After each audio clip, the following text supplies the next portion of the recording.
तत्वार्थ सूत्र चल रहा था। तत्वार्थ सूत्र में भव्य जीवों का कल्याण कैसे हो, इस प्रकार की करुणा भाव को धारण करते हुए आचार्य भगवान भव्य जीवों के लिए मोक्ष का मार्ग प्रशस्त कर रहे थे। मोक्ष के मार्ग में बढ़ने के लिए रत्नात्रय सबसे बड़ा मुख्य हेतु है। रत्नात्रय में सबसे पहला हेतु सम्यक दर्शन, और सम्यक दर्शन किसे कहते हैं, तो मोक्ष मार्ग में कार्यकारी जो 7 तत्व हैं उन तत्वों में श्रद्धान करना। तो श्रद्धान कैसे होगा, जब हम उन वस्तु का ज्ञान, हेतु और फल को जब जानेंगे तभी हम उन पर श्रद्धान कर सकते हैं। इस प्रकार से 7 तत्वों का व्याख्यान करते हुए आचार्य भगवान उमा स्वामी महाराज ग्रंथ है तत्वार्थ सूत्र में क्रम क्रम से कथन कर रहे हैं।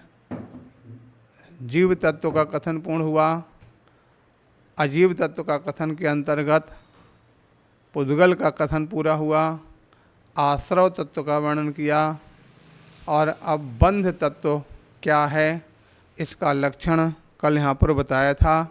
बंध किन किन कारणों से होता है, तो जो आश्रव के हेतु हैं वे ही बंध के हेतु हैं।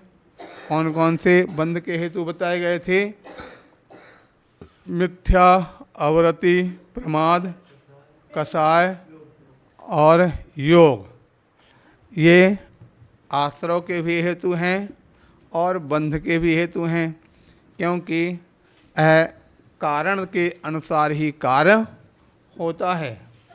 आश्रव में ये हेतु बनते हैं और बंध में इनके द्वारा होता है। ठीक हो गया।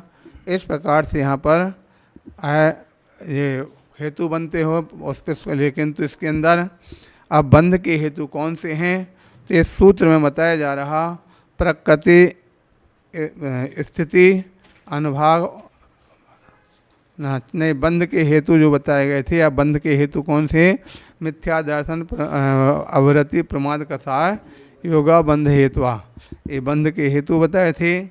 और अब बंध का लक्षण क्या है, बंध का लक्षण बताते हुए कहा गया था कि सा कषाया जीवा कर्मो योज्ञान पुद्गला न दत्ते सा बंधा, अर्थात कषाय के योग्य जो कर्म के पुद्गल के आने पर जो जीव के साथ एक मेक हो जाता है वह उसको बंध कहा जाता है।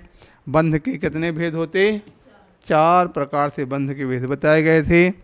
प्रकृति बंध, स्थिति बंध, अनुभाग बंध और प्रदेश बंध। ठीक है, इस प्रकार से कल यहाँ पर प्रकरण इतना हो चुका था। अब यहाँ पर प्रकृति बंध है, ये इनके लक्षण को हमारे लिए समझना बहुत ज़रूरी है। प्रकृति का मतलब क्या होता, स्वभाव। तो अब स्वभाव किसका, किसकी प्रकृति, किसका स्वभाव, हमारा स्वभाव, तुम्हारा स्वभाव, आत्मा का स्वभाव, किसका स्वभाव, कर्म का स्वभाव। ठीक है, कौन से कर्म का स्वभाव, तो कर्म एक ही होते हैं क्या, कर्म के मुख्यतः, वैसे तो कर्म अनंत हैं लेकिन मुख्यतः कर्म के 3 प्रकार से कहे गए। कौन कौन से 3 प्रकार के कर्म होते, द्रव्य कर्म, भाव कर्म और नो कर्म। ठीक है, तो यहाँ पर खास तौर से यहाँ पर जो प्रकरण आने वाला है वो द्रव्य कर्म का प्रकरण यहाँ पर आ रहा है कि द्रव्य कर्म के कितने भेद होते हैं, 8 भेद बताए जाते हैं। उसका कथन करते हैं यहाँ पर अगले सूत्र में कहते हैं प्रकृति के मूल भेद। जो प्रकृति बंध है उसके 8 भेद बताए गए हैं। कौन कौन से प्रकृति के 8 भेद हैं तो बताते हैं। आद्यो ज्ञान दर्शनावरण वेदनीय मोहिनी आयोर नाम गोत्रांतराया।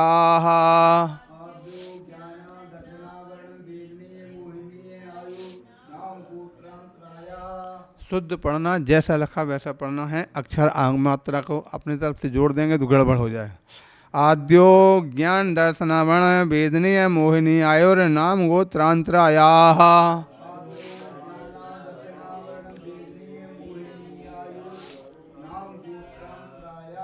इस प्रकार से आद्यो यानी आदि का, आदि का यानी पहले नंबर का। पहले नंबर क्या?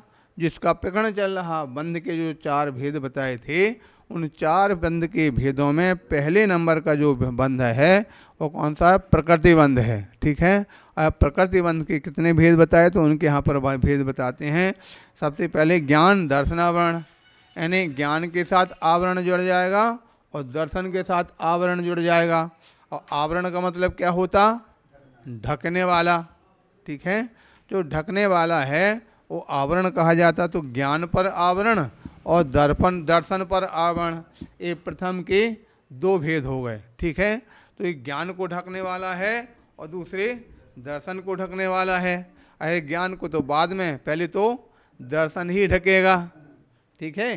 क्योंकि पहले दर्शन होता है फिर ज्ञान होता है। तो ज्ञान, दर्शन और ज्ञान ये दोनों एक साथ उनके ऊपर आवरण होता है।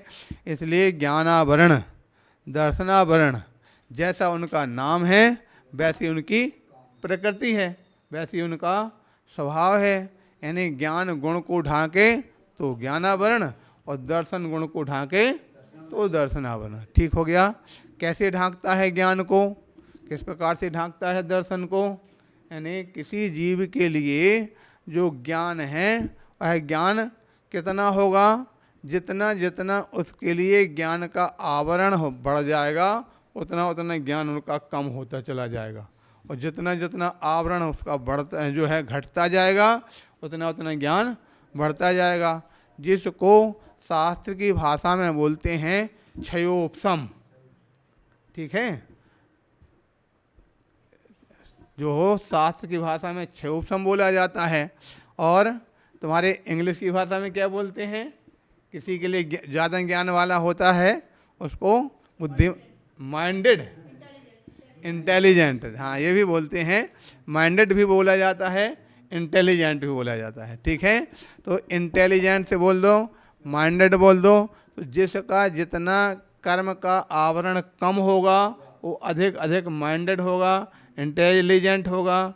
और जितना जितना उसका ज्ञान का आवरण बढ़ता चला जाएगा उतना इंटेलिजेंसी उसकी घटती चली जाएगी, उसकी माइंड की जो शक्ति है वो घटती चली जाएगी। इसलिए यहाँ पर ज्ञान और दर्शन पर जो होने वाला आवरण ये प्रकृति, उसके प्रकृति यानी स्वभाव है। जहाँ पर वो रहेगा, ज्ञानावरण दर्शन रहेगा तो अपना ढांकने का काम करेगा ही करेगा। इस प्रकार से दूसरा, तीसरे नंबर पर क्या रहा? वेदनीय। वेदनीय का मतलब क्या होता? वेदन कराना, अनुभव कराना। और वेदन कितने प्रकार से होता है?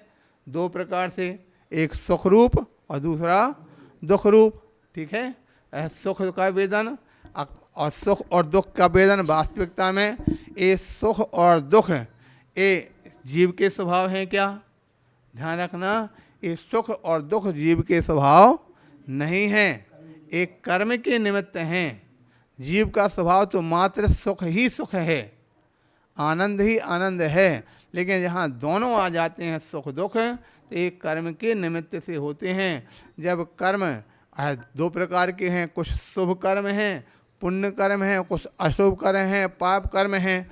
जब पुण्य कर्म की संख्या बढ़ती है, पुण्य कर्म का है किस अनुभव बढ़ता है तो उस समय सुख ज़्यादा होता है और आनंद ज़्यादा होता है। किंतु जब पाप कर्म की प्रकृति बढ़ती है तो उस समय पे पाप का जो है अनुभाग अधिक हो जाता है। ये सुख दुख दोनों प्रकार का जो यहाँ पर बता दिया है, ये दोनों प्रकार के उस जीव के लिए दुख के कारण हैं। इसलिए यहाँ पर क्या बता दिया? सबसे पहले 2 प्रकार के हेतु बताए। कौन कौन से? एक प्रकृतिबंध, तो प्रकृतिबंध में ज्ञानावरण दर्शनावरण 2 हो चुका। वेदनी का यहाँ पर कथन किया गया। ठीक है। तो वेदनी में 2 प्रकार का वेदन होता है, कुछ सुख रूप और कुछ दुख रूप। ठीक है। आगे बताते हैं वेदनी के बाद मोहिनी है। मोहिनी का काम क्या है? मोह का अर्थ क्या है? जो मोहित करता है। मोहित करने का मतलब क्या होता है? अपने स्वरूप को भुलाता है। ठीक है, मोहित कौन करता है? तो मोहित करने में जो भी व्यक्ति को मदमस्त करने वाली चीज़ें हैं, कहीं शराब का बोलते हैं, कहीं क्या बोलते धतूरे का बोलते हैं, कभी कोदों जो होते हैं ना, कुछ कोदों भी मदमस्त करने वाले होते हैं। ठीक है, इस प्रकार से अनेक प्रकार से जीव को मदमस्त करने वाले जो हैं वो सब क्या है? जीव के अपने स्वभाव से वंचित कर देते हैं। तो इसलिए यहाँ बताया मोहिनी। इसी प्रकार से जब मोह से मोहित हो जाता है जीव तो अपने स्वभाव को खो देता है और जिसके प्रति, जिस वस्तु के प्रति मोहित हो जाता है बस उसको वही नज़र आती है, उसके अलावा अन्य चीज़ नज़र नहीं आती है। और उसकी उस वस्तु के नज़र आने में, उस वस्तु को प्राप्त करने में, उस वस्तु में लीन होने में अनेक प्रकार की ठोकर भी खाता रहता है, अनेक प्रकार से वह बाधित भी होता रहता है, लेकिन फिर भी उसको छोड़ पाता नहीं है। खास तौर से जैसा कि देखा गया, शराबी जब शराब पीता है, शराब पीने की जिसकी आदत पड़ जाती है और अनेक स्थानों पर ठोकर खाता है, लेकिन फिर भी उसको छोड़ पाता नहीं है, बार बार उसी को पीता है, चाहे शराबी हो अथवा जितने भी व्यसन की बात आती है। व्यसन कितने हैं? 7 व्यसन कहे गए। 7 व्यसन कौन कौन से हैं? तो एक दोहा में आ जाते हैं, जुआ खेलना, मांस मद्य, वेश्या व्यसन शिकार, चोरी पर रमणी रमण, 7 व्यसन निवार। ठीक है, ये 7 व्यसन होते हैं। कौन कौन से? सबसे पहले क्या बताया? जुआ खेलना। जुआ खेलने वाला कितना भी पकड़ा जाए, कितना भी उसकी संपत्ति चली जाए, लेकिन बार बार खेलने के लिए पहुंचता। जुआ खेलना, मांस खाने का आदि, कितना भी कुछ उसको कष्ट मिले लेकिन फिर भी वो मांस खाने के लिए जाएगा।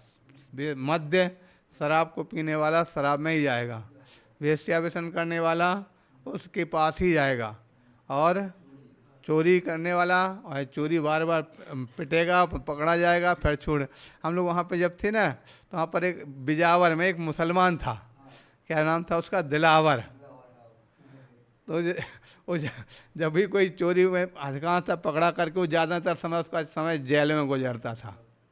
और छूट करके आया तो लोग उसके मित्र बोलते थे, और भाई दिलावर जी क्या बात है, छूट कब आ गए? तो बोले अभी वो आए हैं, 2-4 दिन बाद फिर चले जाएंगे। क्या क्यों? बोले वो तो अपनी ससुराल है। तो इस प्रकार के लोग जो हैं, फिर कोई जाकर खुरापात कर देता, कहीं किसी की कोई वस्तु छीन लिया, कहीं किसी का यानी बटुआ छीन लिया, कहीं किसी की कोई कुछ छीन लिया, जा कर के फिर रिपोर्ट हुई जाए, फिर पकड़ा जाता। हाँ, तो जो भी हो, वहाँ पर कहने का तात्पर्य है, व्यक्ति उसमें जब आदि हो जाता है तो उसका छोड़ पाना बहुत बड़ा मुश्किल होता है। ठीक है, तो क्या कौन से कर्म हो गए? ज्ञानावरण, दर्शनावरण, वेदनी और मोहिनी। इस प्रकार से मोहिनी कर्म चल रहा था। मोहिनी कर्म सबसे ज़्यादा खतरनाक है। यहाँ गिनती में तो चौथे नंबर पे आता है, लेकिन सबसे ज़्यादा खतरनाक मोहिनी कर्म होता है। और मोहिनी कर्म अच्छे अच्छे ज्ञानी जीवों को, अच्छे अच्छे ऊंचे पद पर पहुंचने वाले जीवों को भी मोहित करता रहता है। इसलिए ये मोहित किसको घात करता है? मोहिनी कर्म चारित्र्य और श्रद्धा दोनों गुणों को घात करता है। सम्यक दर्शन को भी घात करता है मोहिनी कर्म, और सम्यक चारित्र्य का भी घात करता है, क्योंकि जो मोहिनी कर्म के ही दोनों भेद होते हैं, एक दर्शन मोहिनी और दूसरा चारित्र्य मोहिनी। इस प्रकार से सबसे अधिक अगर कठिन किसी को जीतना है तो मोहिनी कर्म को जीतना बहुत कठिन होता है। इसीलिए मोक्ष मार्ग पर जब बढ़ते हैं तो उसमें सबसे ज़्यादा अगर कोई चर्चा आती है तो कौन से कर्म की आती? मोहिनी कर्म की चर्चा आती है। सबसे पहले दर्शन मोहिनी में जब कोई सम्यक दर्शन प्राप्त करेगा तो सबसे पहले 7 प्रकृतियों का उपशम करना, 7 प्रकृतियों का क्षय करना, 7 प्रकृतियों का उल्लेख चलता रहेगा। वहाँ से आगे बढ़ेंगे 7 प्रकृतियों के बाद अब जो है वृत्ति देश वृत्ति बनेगा तो अनंत अप्रत्याखान कषाय को उपशन करना, अप्रत्याखान को करना, प्रत्याखान को करना, कषायों का ही उल्लेख चलता रहेगा।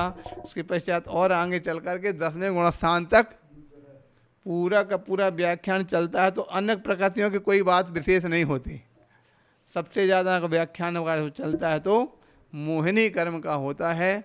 10वें गुणस्थान में बोले सूक्ष्म लोभ।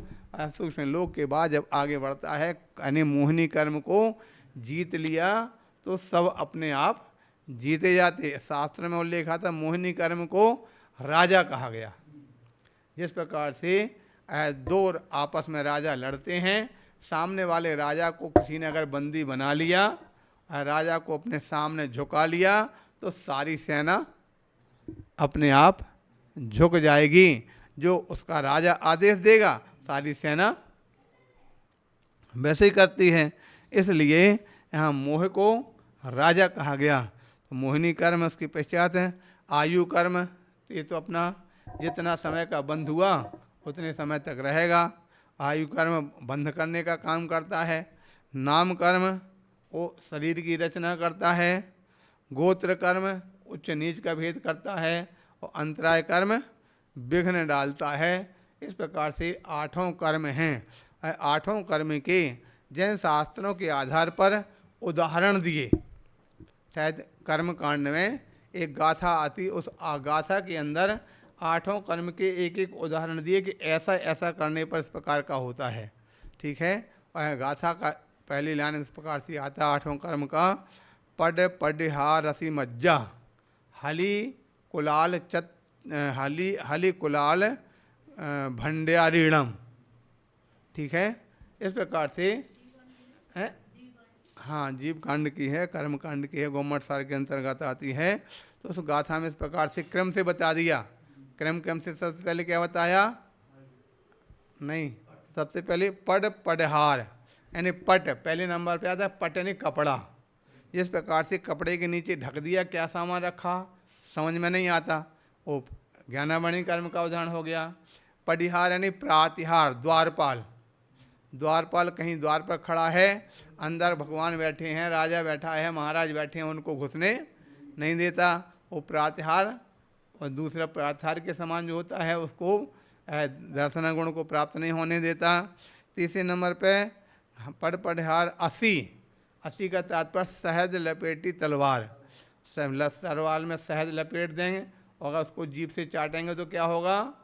कटेगी तो दर्द होगा और उसका शहद का स्वाद आएगा तो मीठापन भी लगेगा। 80 मज्जा मद्य शराब। चौथे नंबर पे कौन सा आता? तीसरा 80 बता दिया ना, वेदनी का। ठीक है। और मोहिनी कर्म का कौन सा आता है? मद्य। ठीक है। मोहिनी कर्म मद्य के समान होता है। पडपास मज्जा हली कोलाल। हली का तात्पर्य लकड़ी का। पहले के समय में जो उसको व्यक्ति को बांध करके उसमें दंड दिया जाता था। यानी जैसे कहीं बैलों को जो जेर में डालते ना, गले में फंसा दिया, वो वहीं वहीं घूमता रहेगा। इसी प्रकार पहले मनुष्य के पैर में जेर बांध दी जाती तो वहीं वहीं घूमते रहेगा, वहाँ से कहीं जा नहीं सकता है। और इस प्रकार से आयु कर्म का जो उदाहरण आता है कि आयु कर्म जितना बंध गया उसको उतने समय तक वहाँ पर रहना पड़ता है और छोड़ के नहीं जा सकता है। तो हली कुलाल का तात्पर्य कुमार। जो गोत्र कर्म का हेतु है ऊंचा नीचा, जिस प्रकार से छोटा बड़ा घड़ा बनाता है ऐसे ही छोटे बड़े घड़े बनाने वाला जो होता है कुलाल। और हली कुलाल भंड्यारीण अर्थात भंडारी अंतराय कर्म का होता है। इस प्रकार से ये सभी जो कर्मों के यहाँ पर सब हो गया। नाम का बता दिया था ना, शरीर की रचना करता, चित्रकार के समान। जिस प्रकार से चित्रकार विभिन्न प्रकार के चित्र बनाता है, हाथी घोड़ा बैल मनुष्य देव, उसी प्रकार से नाम कर जीव के विभिन्न प्रकार के चित्र बनाता है। इस प्रकार से यहाँ कथन किया। तो पहले नंबर का कौन सा कर्म जो था, प्रकृतिबंध, ठीक हो गया, समझ में आ गया। इस प्रकार से अब इसके कितने कितने भेद होते हैं, 8 भेद जो ज्ञानावरण आदि बताए हैं, उनके भी उत्तर भेद होते हैं। उन भेदों का कथन करते हुए अगले सूत्र में बताते हैं। पंच नौ द्वैष्टाविंशति चतुर्द्विचत्वारिंशद द्वि पंच भेदा यथा क्रमम।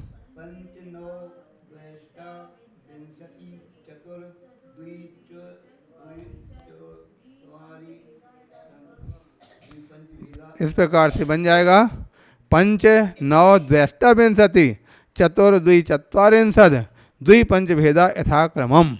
अर्थात यहाँ बताया जा रहा है पंच यानी जिसमें क्रम बताए थे, पंच यानी 5, पहले ज्ञानावरणी के कितने भेद, 5, दूसरे नंबर दर्शनावरणी, दर्शनावरणी कितने, 9, तीसरे नंबर पे वेदनी के द्वय, मोहिनी के अष्टाविंशति, और उसके पश्चात आयु के चतु, नाम के द्विचत्वारिंशद, द्विचत्वारिंशद यानी 42, और उसके पश्चात नाम के बाद आयु के नाम गोत्र, गोत्र के कितने होते 2, और अंतराय के 5। इस प्रकार से क्रम क्रम से सभी के भेद क्रम से लगा लेना चाहिए। भेद भेद निश्चित हैं। अब ये भेद कौन कौन से हैं, उन भेदों का व्याख्यान करते हुए अगले सूत्र में यहाँ पर बताया जा रहा है, ठीक है। अब सबसे पहले नंबर कौन सा, ज्ञानावरणी कर्म था। ज्ञानावरणी कर्म के कितने भेद हैं उसका व्याख्यान करते हुए पहले अगले सूत्र में बताते हैं। मतिश्रोतावधि मनः पर्याय केवलानाम, मतिश्रोतावधि मनः पर्याय केवलानाम। जिस प्रकार से ज्ञान के जो भेद बताए थे, कितने ज्ञान होते हैं, सम्यक ज्ञान के 5 भेद होते हैं, उसी प्रकार के सम्यक ज्ञान के जो 5 भेद हैं वो 5 भेद पर ही आवरण लगा दिया तो 5 प्रकार का आवरण रूप कर्म हो जाता है। यानी मति ज्ञानावरण, श्रुत ज्ञानावरण, अवधि ज्ञानावरण, मनः पर्याय ज्ञानावरण और केवल ज्ञानावरण। इस प्रकार से 5 भेद ज्ञानावरण कर्म के जानना चाहिए। अब पहले सबसे पहले अब इसको कैसे समझेंगे। मति ज्ञान को तो परिभाषा सभी को ज्ञात होगा ना, किसी कहते हैं मति ज्ञान, तो इंद्रिय और मन की सहायता से वस्तु का ज्ञान होता है, वो मति है, मति ज्ञान है। और इंद्रिय और मन की सहायता से जो ज्ञान हो रहा था उस पर आवरण डाल दिया, ये क्या हो गया, मति ज्ञानावरण हो गया। दूसरा श्रुत ज्ञान किसे कहते हैं, तो मति ज्ञान के द्वारा जाने हुए पदार्थों को विशेष जानता है और श्रुत ज्ञान होता है। तो जो मति ज्ञान से द्वारा जाने गए पदार्थों को विशेष रूप से जानने में जो बाधा उत्पन्न करता है वो श्रुत ज्ञानावरण कहलाता है। अवधि ज्ञानावरण किसे कहते हैं, तो अवधि ज्ञान के द्वारा जो वस्तु को जाना जाता है, उन जाने हुए पदार्थों में जो दूषण उत्पन्न करता है, जो नहीं होने देता है, उसे क्या बोलते हैं, अवधि ज्ञानावरण कहते हैं। और उसके पश्चात में मना ज्ञान पर्ण, ऐसा तो मना पर्याय पर जो आवरण करता है मना पर्याय ज्ञानावरण, और अंत में केवल ज्ञान पर जो आवरण करता है वो केवल ज्ञानावरण होता है। इस प्रकार से ये 5 जो ज्ञान बताए, उन ज्ञान को जो ढकने वाला है, आवरण करने वाला है, इस प्रकार से ये 5 कर्म हो जाते हैं। इसका कथन इस प्रकार से जानना चाहिए। अब हमें दर्शनावरण के कितने भेद हैं इसको बाद में पढ़ेंगे, ठीक।